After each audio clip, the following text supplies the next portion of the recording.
시청자 여러분 안녕하십니까? 때이른 무더위를 겪으며 전 세계적인 기후 위기가 남의 일이 아니라 바로 우리의 일이라는 실감을 하고 있습니다.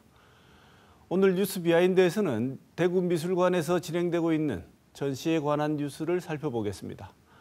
그리고 토크와이드 코너에서는 김정환 대구 해화여고 진로진학부장으로부터 수능을 5개월 앞두고 발표된 정부의 킬러 문항 배제 방침이 교육계에 미치는 영향과 앞으로의 입시 대비 방안에 대해서도 들어보겠습니다. 시사톡톡 지금 시작합니다.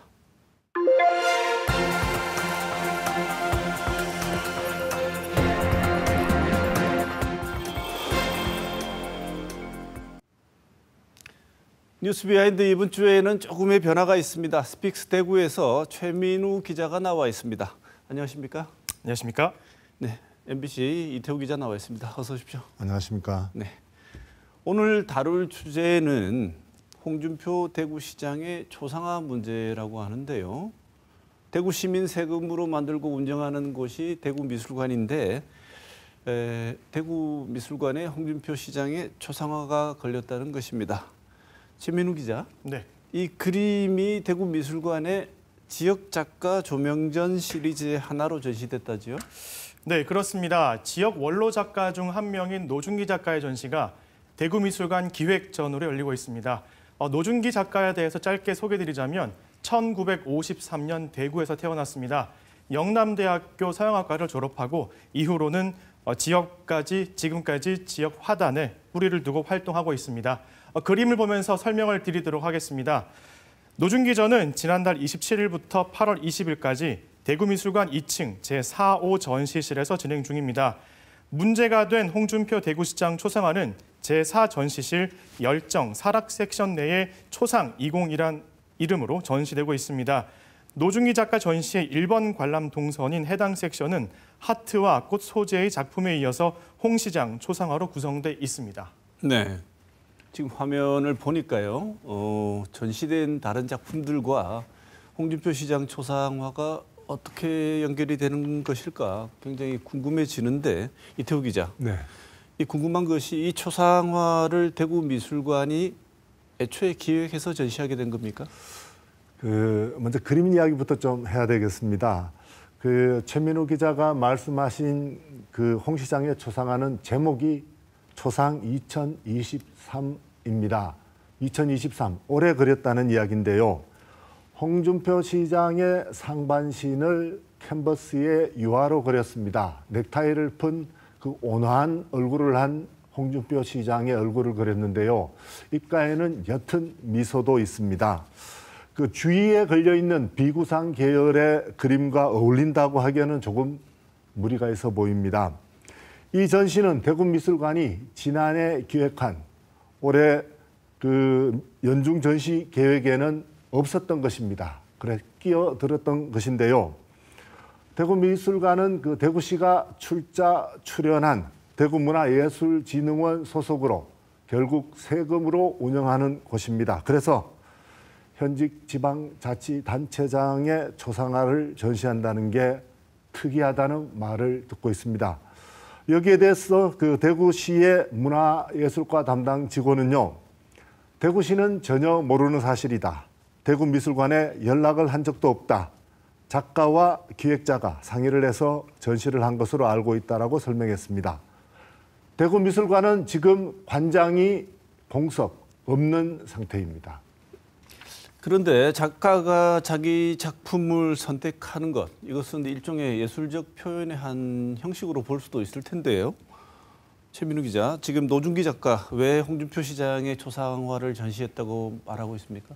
네, 먼저 노준기 작가와 홍준표 시장의 오랜 인연을 주목할 필요가 있습니다. 두 사람은 영남고등학교 동기로 오랫동안 인연을 이어오던 사이입니다. 노준기 작가에게 홍준표 시장 초상화를 설치하게 된 배경에 대해서 물어봤습니다.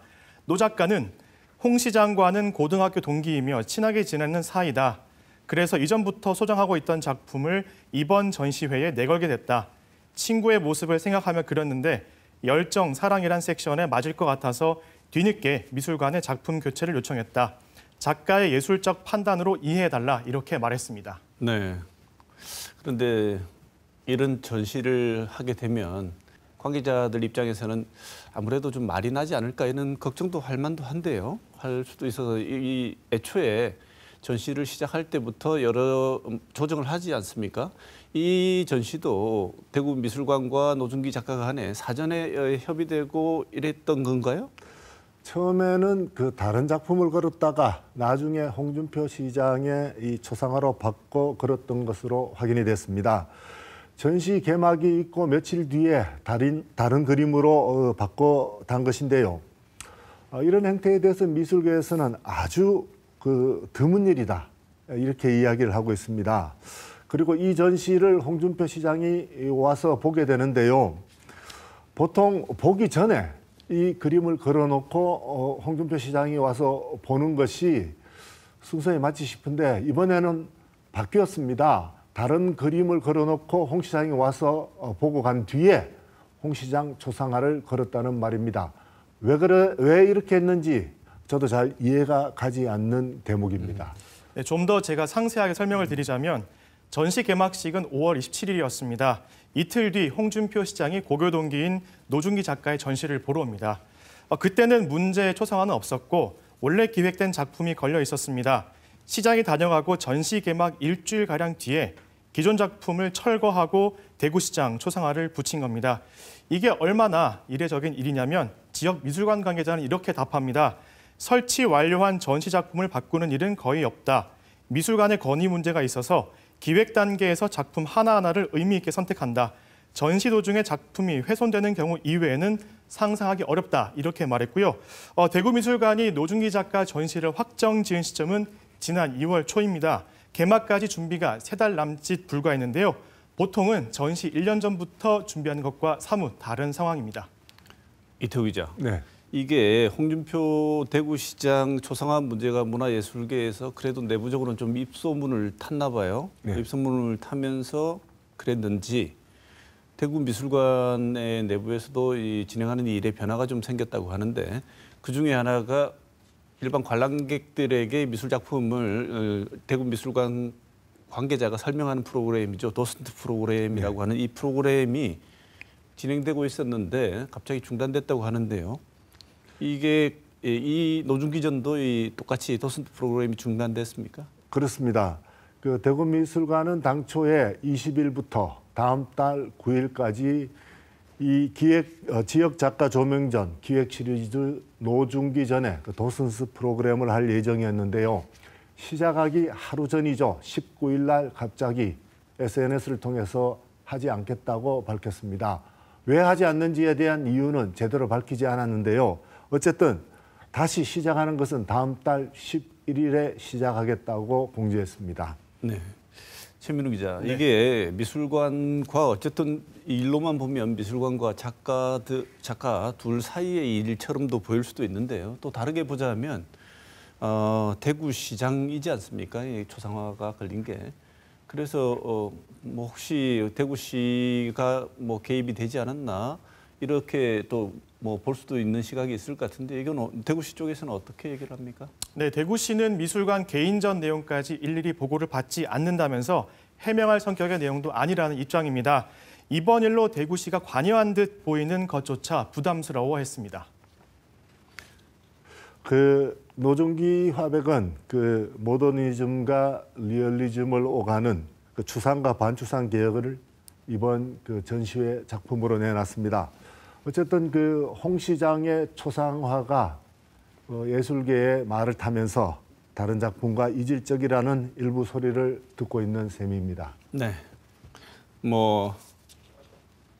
오늘 어쨌든 대구미술관 관람 많이 해주시고요. 오늘 주제와 다소 관련이 없긴 하지만 저희 시사톡톡에서 지난 4월 23일이죠. 홍준표 시장 측근의 선거법 위반 혐의를 다뤘었는데 경찰이 지난 주말 시청을 압수수색을 했다고 하던데요.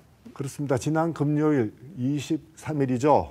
그 오전에 경찰이 홍준표 선거법 위반 고발 사건과 관련해서 대구시청을 압수수색했습니다. 그 압수수색 주체는 대구 경찰청이었습니다. 그리고 시청은 중구 동인동 시청을 압수수색했습니다. 경찰 관계자는 홍준표 대구시장에 대한 공직선거법 위반 고발 사건과 관련해서 압수수색을 하게 됐다고 밝히면서 이번 압수수색 대상에 홍 시장 본인이 포함돼 있는 것은 아니다라고 밝혔습니다. 이에 대해서 홍 시장은 매우 반발하고 또 화를 냈습니다. 네. 오늘은 대구미술관에 대구시장 홍준표 대구시장의 초상화가 걸린 일에 대한 내용 다뤄봤습니다. 두 분 기자분 수고하셨습니다. 뉴스바인드 오늘 여기까지 하겠습니다. 고맙습니다.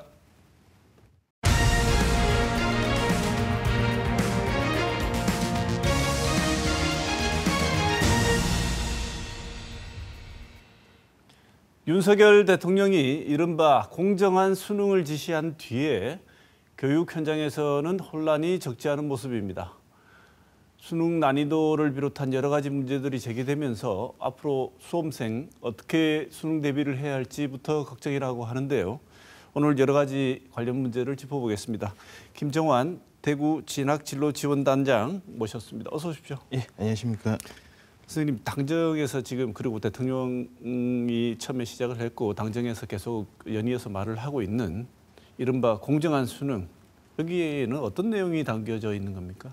최근에 6월 15일에 오전에 이주호 사회부총리 겸 교육부 장관으로부터 교육관련 개혁 관련 보고를 받은 뒤 학교 수업에서 다루지 않은 내용은 수능 출제에서 배제하라라는 이야기 이후에 계속 내용이 회자되고 있습니다. 큰 내용을 보면 국어 영역의 경우에 비문학 문제나 융합형 문제를 배제해야 한다.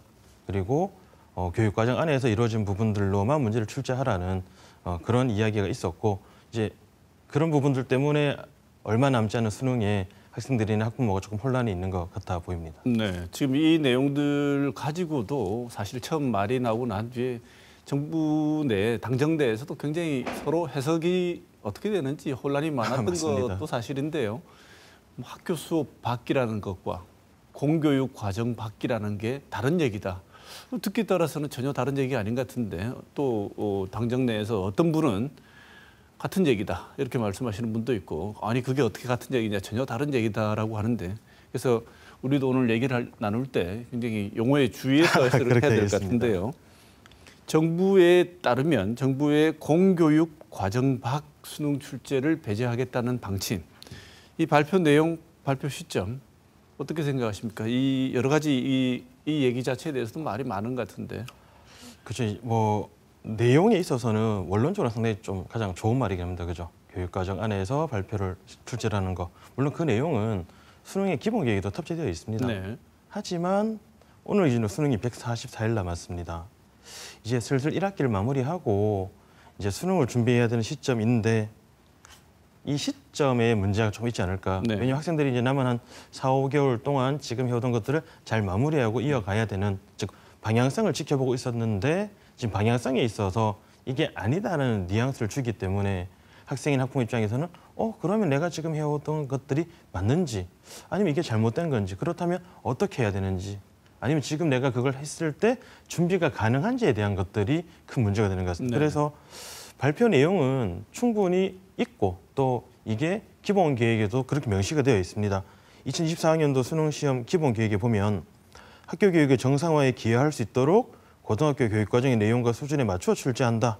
기본 개념과 원리에 충실하고 추리 분석, 종합 평가 등의 사고력을 측정하도록 출제한다고 되어 있습니다. 네. 결국 지금까지 언급되었던 내용을 대통령이 한 번 더 강하게 이야기했다고도 볼 수 있는데, 근데 이게 대통령께서 한 발언이기 때문에 큰 영향을 줄 수 있다는 거죠. 네. 그리고 수능이 얼마 남지 않아서 지금 해오던 학생들이 관성적으로 준비하고 있음에도 불구하고 이 관성을 흐트러 버릴 수도 있다는 점 때문에 많은 이야기가 되고 있는 것 같습니다. 네. 발표 내용과 취지 자체는 너무나 당연한 것이고, 네. 해마다 교육평가 원장들도 수능 끝날 때, 수능을 이제 학기를 시작할 때 항상 하는 말이지 않습니까? 맞습니다. 이 말을 들으면서 사실은 실소를 머금은 사람들도 머금지 않을 수가 없는데, 왜냐하면 항상 이렇게 말씀하시거든요. 고등학교 교육 과정을 성실히 이수한 학생이라면 누구나 풀 수 있는 문제로 수능을 출제하겠다. 이렇게 얘기하지 않습니까? 맞습니다. 그다음에 이번 수능은 어떻게 출제하셨습니까? 물어봐도 이렇게 대답하고요. 맞습니다. 그런데 이번에 같은 취지의 말을 했는데 시점상 그다음에 취지가 킬러 문항이라고 콕 집은 듯한 것 때문에 이런 일이 벌어진 것 같은데 맞습니다. 뭐 원래 하는 말 정도의 덕담 수준이다 이렇게 볼 수도 있는데 이번에 이렇게 문제가 생긴 이유는 기존의 취지를 흔들겠다는 정책의 방향이 선생님 보시기에는 보이시나요? 아까 말씀드렸던 것처럼 킬러 문항이라는 우리 보통 초고난도 문항이라는 것들이 이제 학생을 힘들게 한다.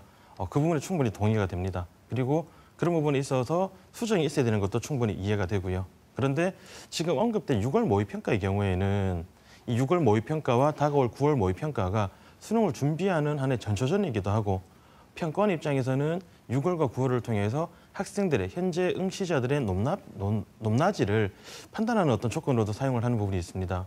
그런데 이제 대통령께서 조금 더 구체적으로 콕 집어서 이야기를 하셨기 때문에 그러면 6월, 9월 두 개를 가지고 수능을 고민해야 되는데 그 고민한 시점이 하나 줄어들 수 있다는 네. 거죠. 학생 입장에서도 보면 6월 모의평가의 결과를 가지고 남은 9월을 어떻게 준비하고 수시와 정시에 대한 고민들을 해야 되는데 이렇게 6월은 좀 아니다라는 뉘앙스를 주셨기 때문에 그러면 학생들이 6월의 모의평가의 결과를 활용을 해야 될까 말아야 될까에 또 고민에 빠지게 되는 그런 일들이 있는 것 같습니다. 우리가 군대 가서 사격수를 배울 때도 0점을 잡지 않습니까? 맞습니다. 그래서 이게 내 총이 제대로 가고 있는지를 조정하게 되는데 6월 모평, 9월 모평이 본 수능에 대비하기 위한 나름의 그 조절 장치로도 볼 수 그렇습니다. 있는데 하나의 중요한 척도가 사라지게 된 것으로도 볼 수 있는 거 아니겠습니까? 만약에 그렇죠. 이번 6월 모평을 무시 방향이 9월 모평과는 다르다고 완전히 하게 되면 그러면 5달 앞두고 있는 학부모들이나 수험생 입장에서는 굉장히 당혹스러울 것 같은데 현장 분위기는 어떻습니까? 처음 방송에서 이제 언급이 되고 나서는 학생, 학부모 모두 많이 크게 당황했었습니다. 왜냐하면 이제 내가 준비하고 있는 것이 맞는지에 대한 고민에 빠질 수밖에 없는 거거든요. 근데 결국 이 이야기가 한 일주일 이상 계속 진행되어 오고 있고 또 계속 이야기가 되는 부분들을 하나하나 살펴보면 결국은 조금 어렵지 않은 수능이라는 표현도 좀 아닌 것 같고 학생들을 힘들게 하는 킬러 문항을 조금 배제하자라는 뉘앙스인 것 같긴 하거든요. 그렇다면 그 나머지에 대한 준비들을 할 수가 있기 때문에 처음에는 많이 혼란스러웠지만 지금 좀 더 안정되어 가고 있기도 하고 또 수능보다 더 중요한 다음 주나 다다음 주에 기말고사가 또 있습니다. 아직 우리 아이들이 학생부를 마무리해야 될 시점들이기 때문에 거기 이제 올인하고 있는 거죠. 대신에 3학년뿐만 아니라 1학년, 2학년의 경우에도 이 뉴스나 기사를 보고 고민하게 되는 겁니다. 왜냐하면 그렇다면 내가 지금 공부하고 있는 것들의 어떤 깊이를 어떻게 조절할 것인가. 만약 정말로 이야기처럼 킬러 문항이라고 이야기하는 초고난도 문항이 나오지 않는다면 그럼 그 다음은 어떻게 준비해야 될 것인지 그러면 지금까지 준비해둔 걸 어떻게 내가 바꿔야 될 것인지에 대해서 좀 고민을 하는 편이긴 합니다. 네. 지금 김정원 선생님께서도 해와여고에서 수학 가르치고 계시죠? 예전에 수학을 가르쳤습니다. 지금 예. 제가 진로 전담 교사라서 재작년까지는 수학을 가르쳤습니다. 네.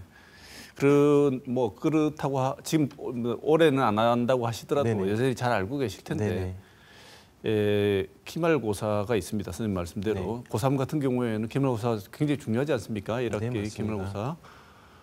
이 기말고사에는 교과서 밖 흔히 말하는 수능에서 말하는 킬러 문항이라고 말하는 이런 영역 어떻게 보면 학교에서 가르치긴 하지만 초고난도 문제 학교에서도 여전히 기말고사에 이런 문제를 사용해야지 난도 조절을 할 수 있을 것 같은데 당장 기말고사에 영향은 없으신가요? 이제 요즘 같은 경우에는 잘 보시면 이제 교육과정상 등급이 산출되는 과목과 등급이 산출되지 않는 과목들이 있습니다.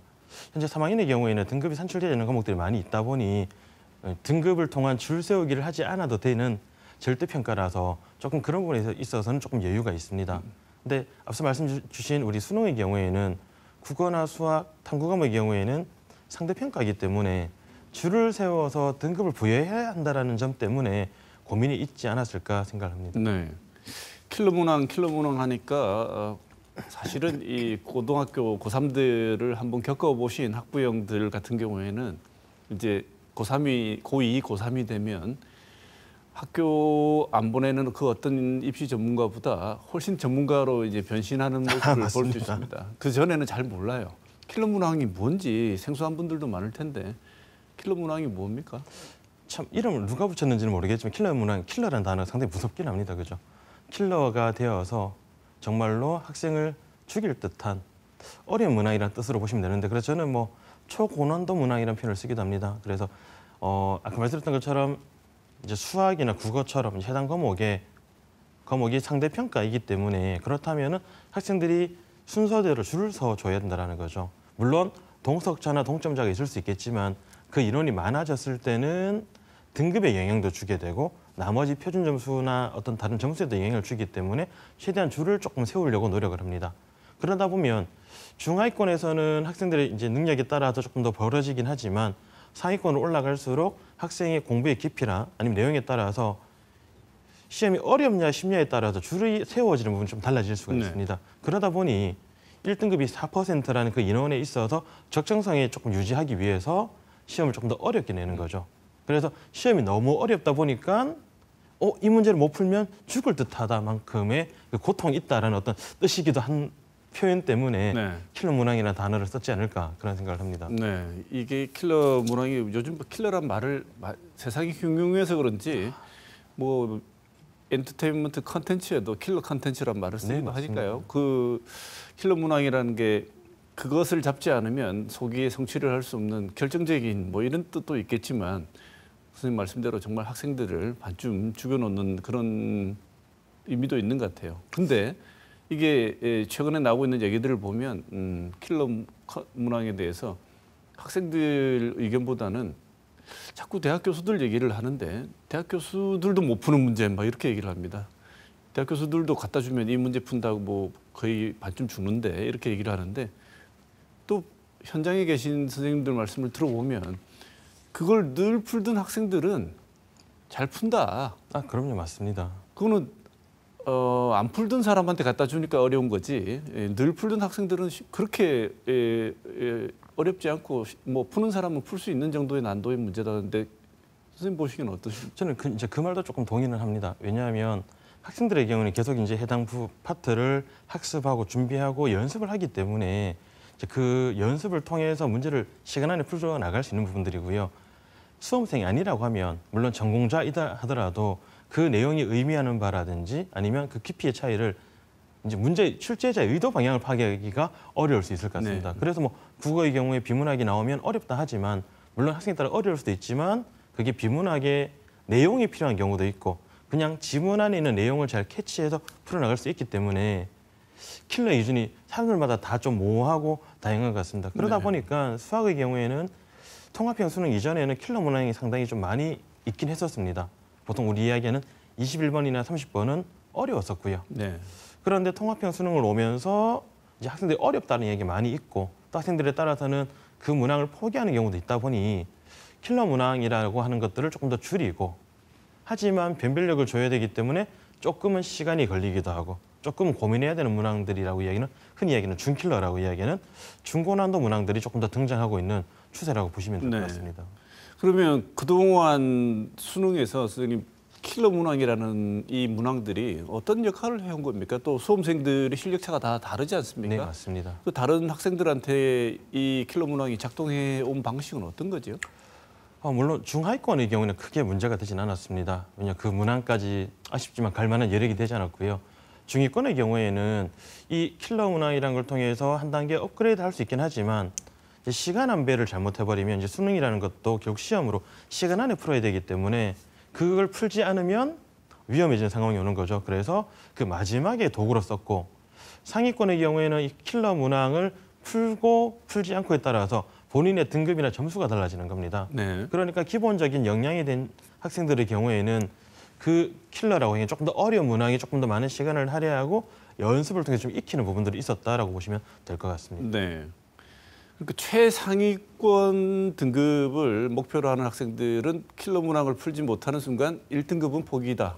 좀 그런 경우가 거의 있었습니다. 그렇게 되어 있었고 그다음에 어설프게 킬러 문항에 접근하다가 다른 문제도 못 풀어버리면 그야말로 완전히 망하는 거 아니겠습니까? 맞습니다. 그래서 중위권 학생들은 킬러 문항을 아예 접어버렸고 이거 풀다가는 잘못하면 망치니까 그렇죠. 다 풀고 시간 남으면 한번 도전해보는. 한번 손을 대보는 정도.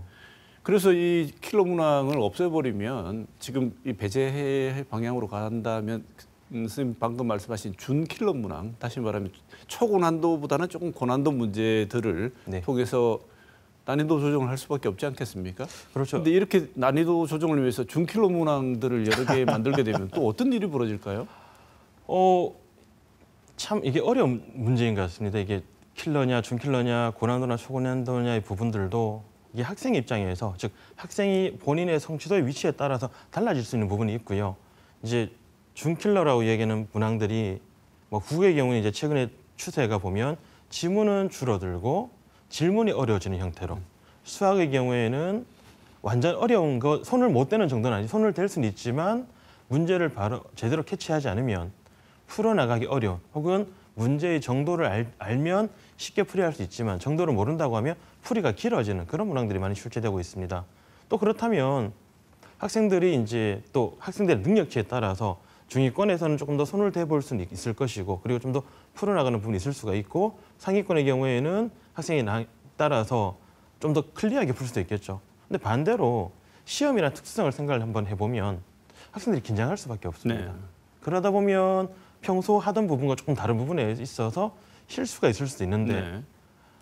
조금 이렇게 난이도가 낮아지기 시작을 하면 그 실수로 인한 어떤 영향들도 좀 있을 수 있지 않을까. 물론 네. 실수도 실력이긴 합니다만은 그런 영향들도 좀 있을 거라고 생각이 듭니다. 네. 지금 학부모들이 걱정하는 부분이 바로 그것이 아닐까 싶은데요.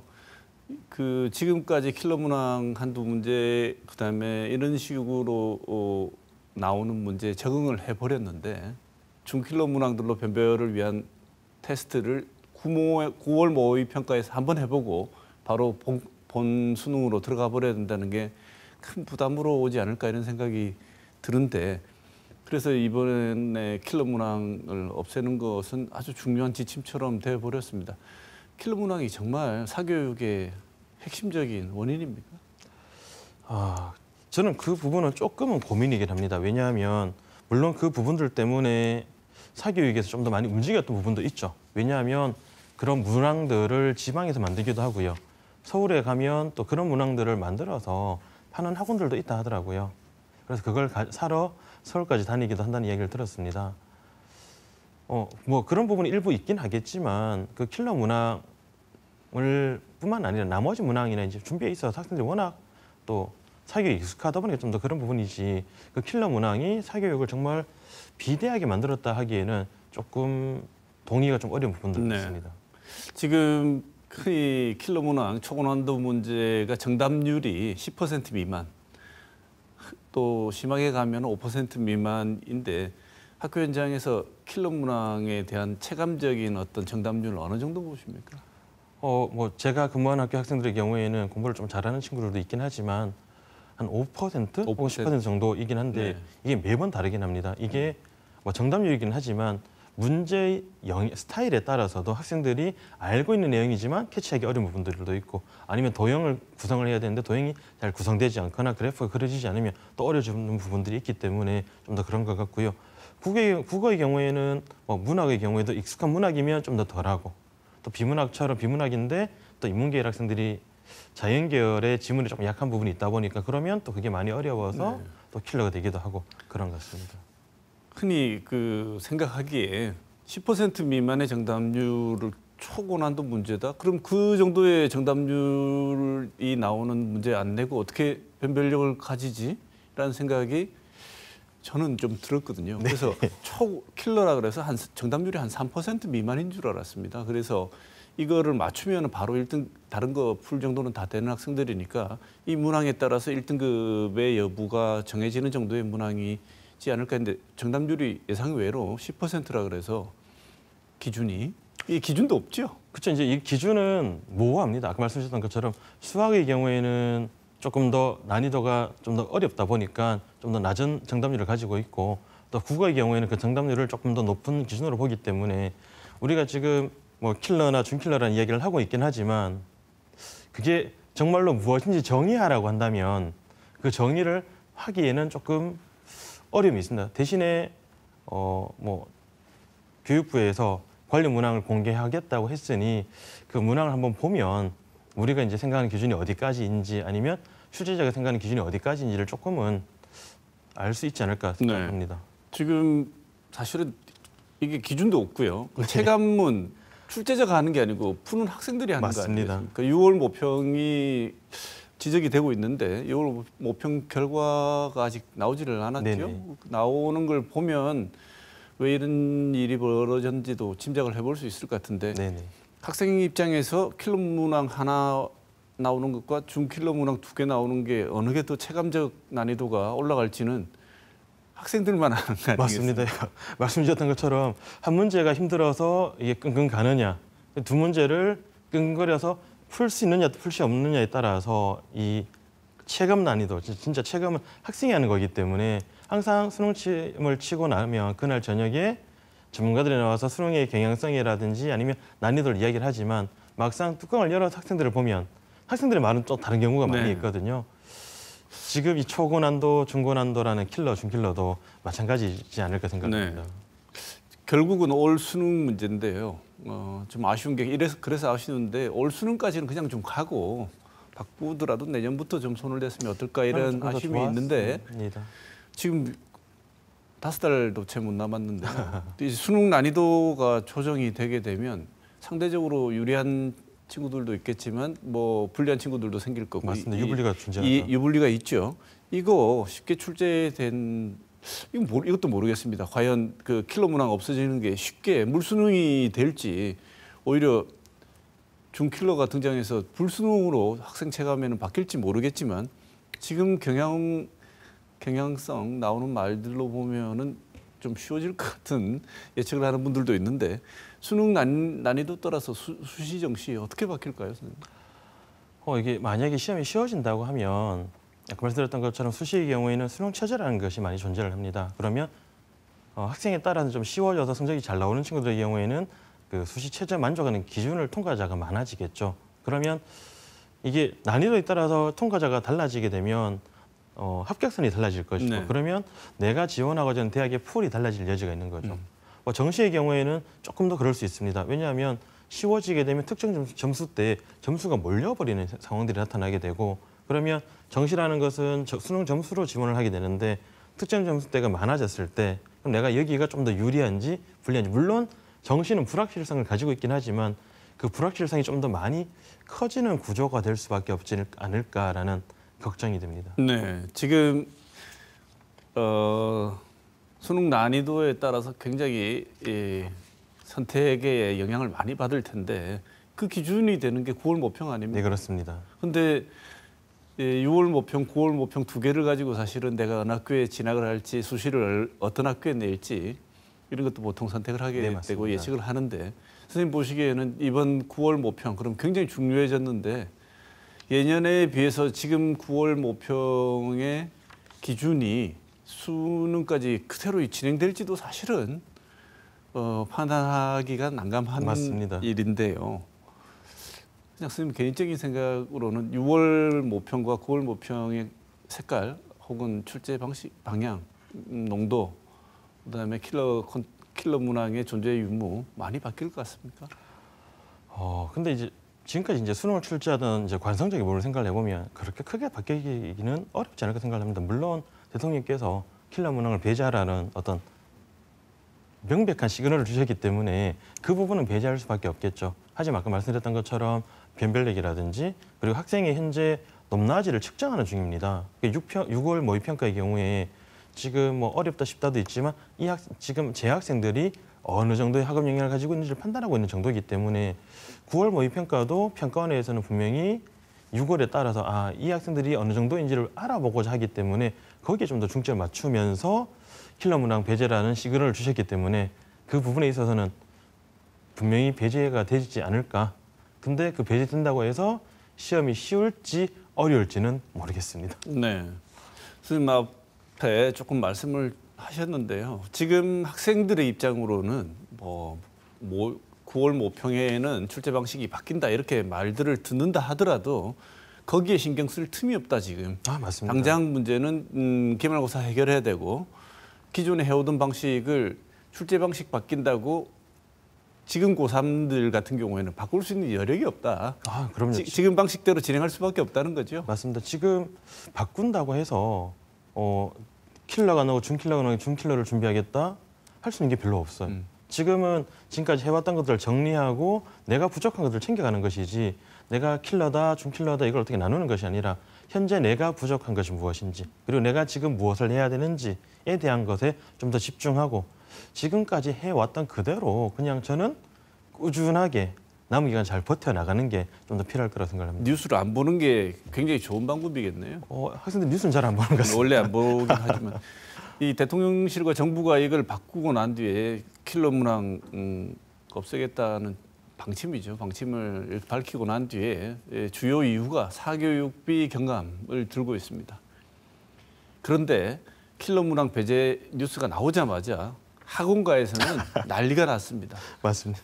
특별 그러니까 대박이 났을 수도 있을 것 같아요. 오히려 사교육비가 예상치 못한 추가 사교육비 상담비가 더 들 수도 있을 것 같은데 학원가에서는 지금 중킬러로 전환됐을 때 이렇게 대비해야 한다는 세일즈를 한창 하고 있는 것 같습니다. 이번에는 그렇게 지나간다 하더라도 선생님 보시기에 사교육비 경감 효과가 있을 것 같습니까? 조금 미지수이긴 합니다. 왜냐하면 아까 말씀 주셨던 것처럼 변하면 변하는 대로 다 따라가고 있더라고요. 더 빨리 변하죠. 그렇죠. 학교 현장도 따라가기려면 이것저것 해야 될 것들이 많은데 사교육은 한 가지만 보면 되니까 좀 더 빠른 거죠. 예를 들어서 뭐 AI가 들어온다면 또 AI를 또 팍 나가고 또 준킬러가 나온다면 준킬러 준비하는 것처럼 그리고 말씀드렸던 것처럼 지금 이렇게 입시가 갑자기 바뀐다는 시그널을 주면 학부모 입장에서 불안한 거죠. 불안하면 누군가를 찾게 됩니다. 학교도 찾게 되고 또 밖을 찾게 되는데 밖에서 나는 이거 준비하고 있어요라고 얘기를 하면 좀 더 마음이 끌리는 부분들 때문에 또 그쪽으로 가는 풍선 효과가 있지 않을까라는 걱정도 있습니다. 원래 사교육 시장이라는 게 약간의 불안을 먹고 자라는 맞습니다. 시장 아니겠습니까? 최근에 이거는 어느 정도로 과열된지를 보려 그러면 대구 수성구 학원가를 지나가다 보면 초등학교 6학년 의대 준비반이라는 걸 봤습니다. 맞습니다. 네, 이게 이런 상황에서 어떤 정책을 내놓든지 간에 현실적으로 저희들이 체감하는 것은 이 문항을 바꾼다고 해서 되는 게 아니고 바뀐 문항 대비반이 계속 또 생길 수밖에 없는 상황인데 그렇다면 학생들은 선생님 말씀대로 지금 더 이상 방법이 없습니다. 바꿀 방법도 없고 문항 출제 방식이 어떻게 바뀌든 간에 현 고3들은 뾰족한 방법 없이 그냥 신경 쓰지 말고 지금 하는 패턴대로 본인의 부족한 부분을 채우면서 공부를 쭉 해나가는 것이 가장 좋은 대비책이다. 이렇게 네, 말씀을 맞습니다. 주셨는데 수능까지 9월 모평도 그렇지만 수능까지 입시 전략을 쭉 단계별로 말씀을 좀 주신다면 어떤 전략이 필요할까요? 일단 지금 가장 중요한 건 이제 기말고사를 잘 준비를 하고 마무리를 지은 다음 본인이 어떤 전형으로 가야 될지에 대한 고민들을 이제는 마무리를 지어야 됩니다. 그래서 학생부 교과전형 혹은 학생부 종합, 논술 등으로 수시로 갈 것인지 아니면 나는 이런 부분이 좀 더 약하기 때문에 정시에 좀 더 올인해서 수능을 준비할 것인지에 대한 준비가 필요하고요. 그러기 위해서 남아있는 여름방학이나 9월 모의평가 기간 동안 학생부 교과전형을 준비하는 친구들은 남은 1학기 기말을 잘 준비를 하고 마무리한 다음 그리고 학교 생활을 구성할 수 있는 부분들을 잘 찾아봐야 될 것이고요. 종합전형이라고 하면 성적뿐만 아니라 학교에서 이루어지는 여러 가지 활동들을 함께 참고하는 전형이기 때문에 그거에 대한 마무리가 필요할 것 같습니다. 그리고 수능을 준비하는 친구라면 물론 9월 모의평가가 있긴 하지만 6월 모의평가에서 본인이 부족했던 것들 그리고 본인이 아쉬웠던 부분에 대한 피드백을 통해서 9월 그리고 수능까지 좀 더 길게 갈 필요가 있습니다. 그리고 저는 가장 큰 걱정이 뭐냐면 올 여름이 장마도 있고 날씨도 덥다 하더라고요. 네. 이 더위와 비 사이에서 학생들 건강을 챙겨서 끝까지 가는 것도 상당히 중요할 것 같습니다. 네. 자, 이거는 또 이제 시간이 다 돼서요. 이제 하나만 더 짚어볼게. N수생이 수능이 쉬워진다는 소식이 들리면 들판에 불처럼 번진답니다. 지금 학원가에서는 N수생 모집에 갑자기 많은 사람이 몰려들고 있답니다. 이유는 조금만 준비를 하면 기존에 실력이 있던 사람들 같은 경우에는 다시 한번 해볼 수 있는 여지가 훨씬 많이 생기기 때문이라고 하는데요. 네, 맞습니다. 올해 N수생 증가 현상은 여전할 거라고 보십니까? 본래도 N수생이 좀 더 늘어날 여지가 있음에도 불구하고 시험이 좀 더 쉽다라는 시그널을 주고 있기 때문에 물론 쉽지 않다고 얘기는 하지만 킬러를 배제하면 좀 쉬워질 거란 사람들이 기대감이 생길 겁니다. 그러다 보면 작년에 한 문제 정도로 등급이 뒤집어졌던 아쉬웠던 학생들은 뭐 작년에 공부했던 것들이 있기 때문에 남은 기간 조금 더 준비를 한다면 충분히 도전해보겠다는 마음을 먹기 때문에 작년에 30% 넘어섰던 것보다 좀 더 넘어서지 않을까라는 그런 걱정이 있습니다. 네. 작년 통합형 수능 이후에 이과생들이 문과 침공이라고 하죠.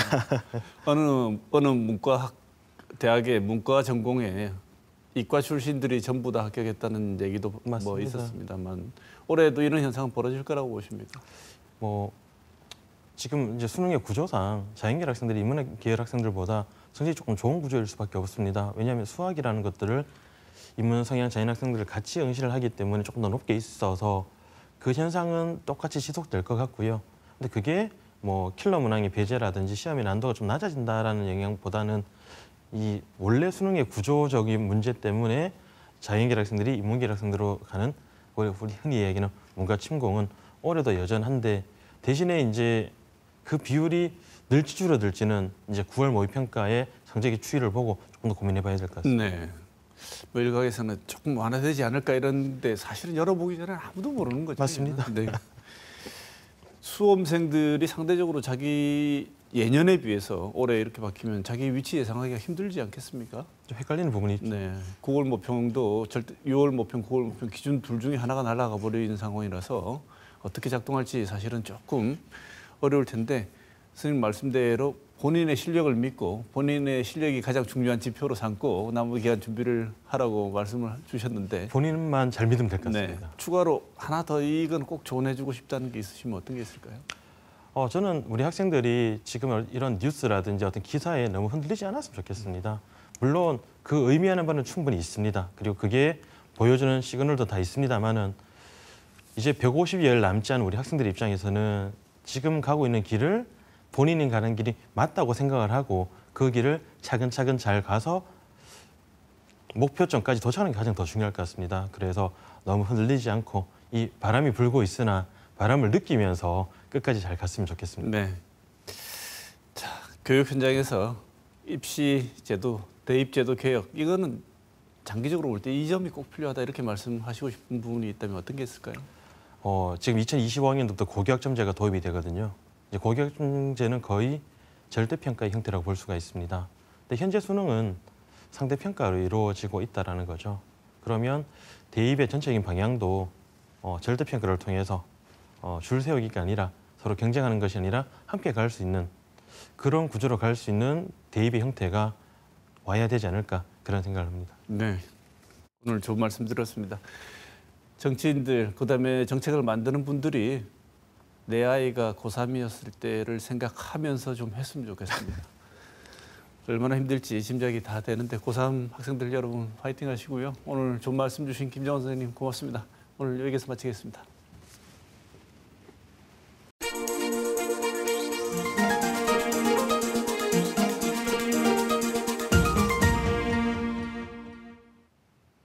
윤석열 대통령이 수능의 킬러 문항을 두고 약자인 아이들 갖고 장난치는 것이라고 언급하면서 올해 수능의 전체 방향이 모호해졌고 전국의 수험생들과 학부모는 혼란과 걱정의 바다에 빠져버렸습니다. 이 와중에 교육부 담당 국장은 경질되었고 수능을 주관하는 한국교육과정평가원장은 사임했습니다. 수능까지는 5개월이 채 남지 않았습니다. 우리나라에서 수학능력 시험은 단순히 학생들의 학업 능력을 평가하는 시험이 아닙니다. 일선 초, 중, 고등학교, 대학, 사교육 시장, 부동산, 나아가 임금 불평등 문제 등 거의 모든 사회 경제적 변수가 개입된 일입니다. 출제 방식의 변화만으로 이른바 공정한 수능이 성취되기 어려운 이유이고 출제 방식 변화가 미치는 파장은 거대하다는 것을 의미합니다. 고도로 어려운 문제를 말하는 킬러 문항을 없애고 변별력을 확보하는 방법으로 교육부와 정부 관계자가 제시한 해결책은 문제의 출제 기법을 고도화하고 더 정성을 가득 들이는 것이라고 합니다. 그런데 교육부와 대통령이 인정할 만한 우수한 수능 문제를 만들 능력이 본인에게 있다고 생각하는 출제자들이 쉽게 나설까 걱정됩니다. 대통령이 던진 공정한 수능이 무엇을 말하는가? 그리고 그것을 실제로 어떻게 구현할 수 있는가라는 문제가 역대급 어려운 킬러 문항이 되어버렸습니다. 이번 주 시사톡톡은 여기서 마치겠습니다.